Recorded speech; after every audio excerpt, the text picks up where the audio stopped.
So what about all the barriers we faced in extreme isolation of these patients? I'm going to talk about some of these barriers and how we overcome them to provide excellent, efficient nursing care. Social isolation, as I mentioned, can increase the risk of delirium and is detrimental to the patient. So again, we use the personal approach form so that when we're in the patient's room interacting with them, we're not in there just doing tasks. We know a little bit more about the patient so we can interact with them more on a personal basis and share some personal stories of us so that we make that connection with the patient. Video conferencing. I remember coming into our ICU and seeing one of our nurses at the patient's bedside, and the patient was on mechanical ventilation but was appropriately sedated so he could interact with the nurse and his family. And the nurse had his cell phone up and was video conferencing with his family. And I thought this was outstanding care of the patient and preventing that social isolation by doing video conferencing with his family and the people that he loved the most. We were doing this in other areas of the hospital too, and our administration quickly purchased for us tablets and allowed us to do video conferencing with patients and their families. Also engaging the individual, as I mentioned, knowing them on more of a personal basis and allowing them to know us. We had one nurse, as she left the patient's room and shut the door and doffed her PPE, she would face the patient through the window and she would pull her mask down so that the patient saw what she looked like. I love this innovation in practice. These healthcare workers have laminated pictures of themselves so that the patient isn't looking at masks and goggles and face shields. They know what the person looks like, and that makes that connection. I also applaud this example because they put their name and their title on that laminated picture. Because wearing PPE, patients don't often know what our role is. Who's the nurse? Who's the respiratory therapist? Who's the physician? So it's important to identify our roles also.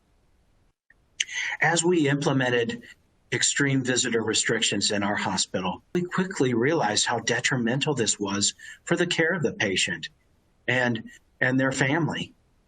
And we experienced moral distress as we saw critically ill individuals without their families at their bedside.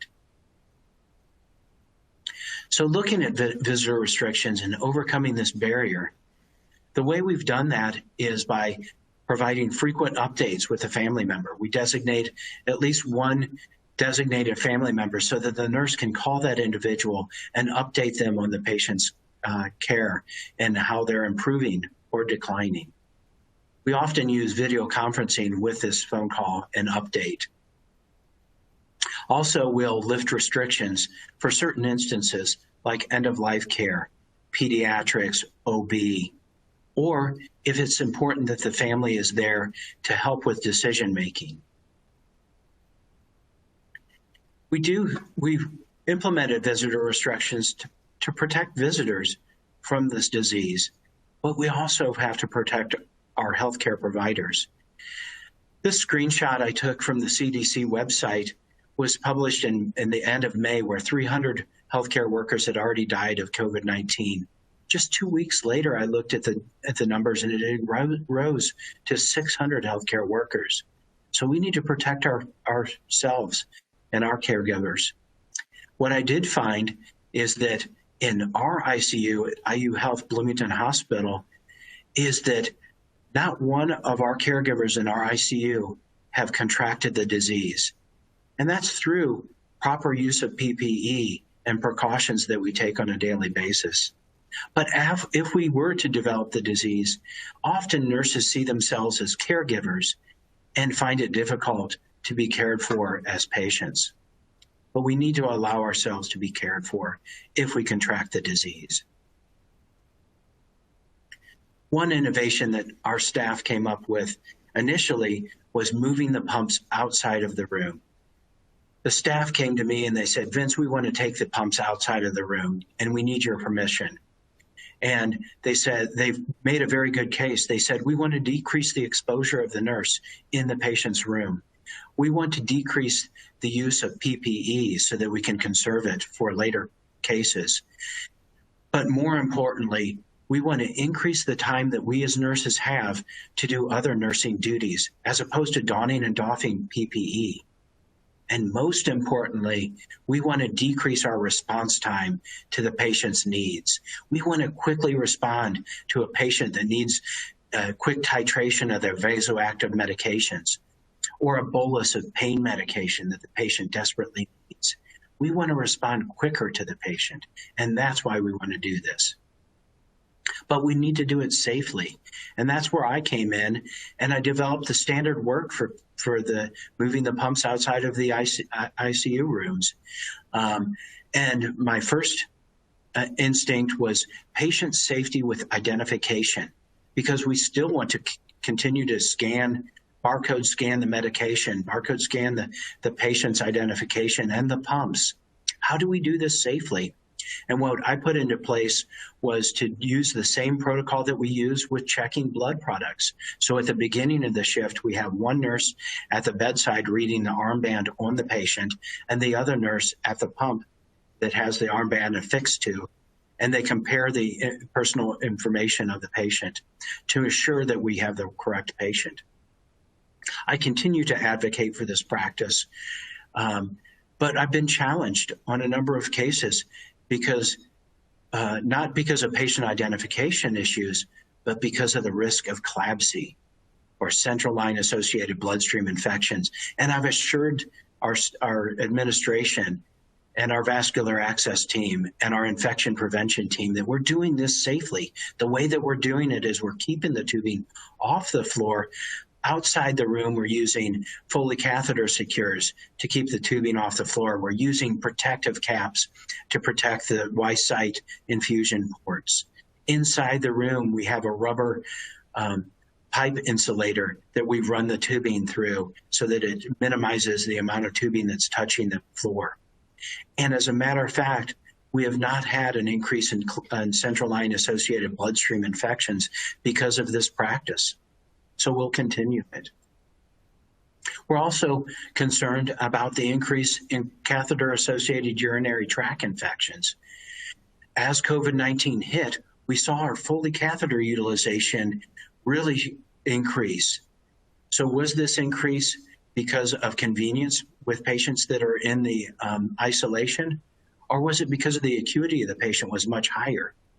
We found, as we increased our auditing of these patients with Foley catheters, that it was because of the acuity, and almost all the patients met criteria for a Foley catheter.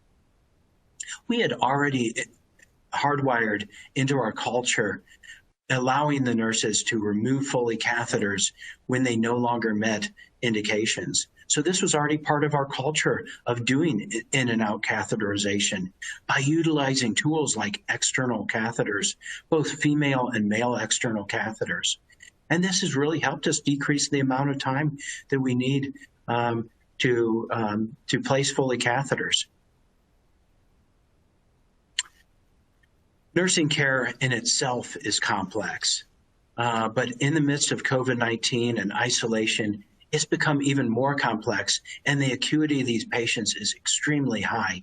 This picture is not a staged picture. This was one of our nurses in orientation caring for a patient that had multiple infusion drips. We just conducted a dynamic fluid assessment on the patient. The patient had continuous EEG readings as the nurse documented and scanned pumps and IV infusions. So how do we help with the complexity of the care? One of the big benefits of COVID-19 was nursing leadership had many of our meetings canceled. And this allowed us to be at the bedside more and to assist the nurses in the care of these patients. As the nurses in the room caring for the patients, we can be outside the room and be runners and help them gather supplies that they may need or have forgotten when into the room. We looked at different models of care as we looked for the surge in patients and this surge of ICU patients where we might have to move and care for patients outside of the ICU was troubling for us. But we knew that we had to prepare for it before the surge happened. The model on the left is taken from the Society of Critical Care Medicine, where they have a tiered staffing approach, where they have one ICU-trained physician and utilizing respiratory therapist, anesthesiologist, and ICU-trained advanced practice providers, along with ICU nurses and med-surg and progressive care nurses in caring for a group of patients. Although it may not be intended in this model, what I think of when I see this model is a hierarchy of care. What we prefer is what we call team nursing or pod nursing. And what this does is it utilizes the critical care trained nurse along with a progressive care nurse or a med-surg nurse along with a patient care assistant or unlicensed assisted personnel in caring for a group of critically ill patients. So all of the nurses are utilizing the training and specialty skills to care for this group of patients.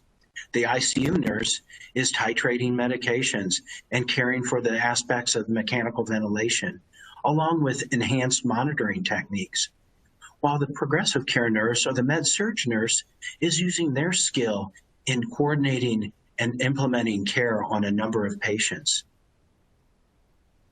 So this is much more of a collaborative model that we used, and we tested it before the surge occurred so that we would be prepared. And the lessons that we learned, we put into place.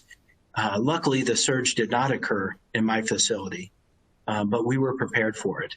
And that's what we wanted to do, was to prepare for the surge and then pray that it never occurred. Our prayers must have been answered because it didn't occur in our facility, but we did see a very close to 100% capacity in our ICU. What we were also doing, even before COVID-19, we started cross-training some of our progressive care nurses from their request. They wanted to learn new skills in caring for critically ill individuals. This helped us with the COVID crisis as we utilize cross-trained nurses from the progressive care unit. We know that this cross-training increases retention, enhances collaboration, and facilitates communication between units. To help prepare nurses in caring for critically ill patients, the ANA has published the webinar on ventilator management for non-ICU nurses. The American Association of Critical Care Nurses publishes resources to help train progressive care and med-surg nurses in caring for critically ill individuals. So what about evaluating the standards of care? As we looked at caring for multiple patients, we looked at what are there aspects of our care that we could change to make sure that we could facilitate the highest priority of care. Could we back off on the complete bath and linen change every 24 hours? Could we extend the life of our IV tubing, yet not put the patient at risk for line infections? And more importantly, documentation. It's important to monitor and assess patients frequently, but did we need to document a full head-to-toe assessment every 4 hours? We didn't think so.